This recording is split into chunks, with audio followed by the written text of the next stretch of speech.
Good morning.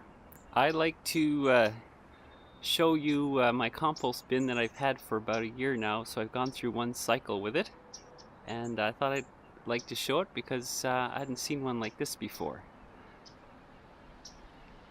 This is a little something I got out of it.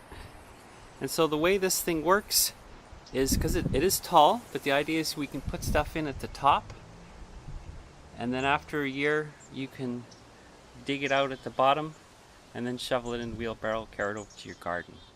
I also put a couple of splits in here so that you can actually pull these boards apart, and so if there's not as much in there you don't have to throw it to the top, you can just throw it in upper. But yeah, I got tired of taking compost bins apart to try and get to the good stuff at the bottom, so this was my solution. And then once you're done, you can just carry it over and dump it on your garden in the fall, like this.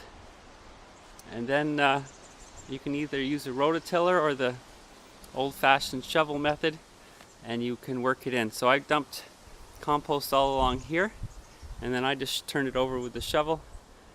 And because of where I live in Canada, the frost will work on the soil over the winter, and so springtime it's basically ready to smooth over and use. Anyway, I thought I'd just show you that. I built the compost bin with treated lumber, so it should last for quite a while.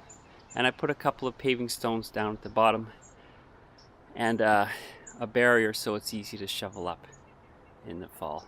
The other thing I always do is we put our kitchen scraps in this little compost bin here, and then every spring I'll lift that up and I'll fork it into the top of the compost bin.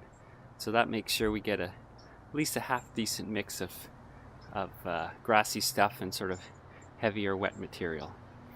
And one other thing I came up with this fall was I was always struggling with getting enough water into this thing. I happen to have it beside my garden shed, so the solution was to just drill some holes into the side of the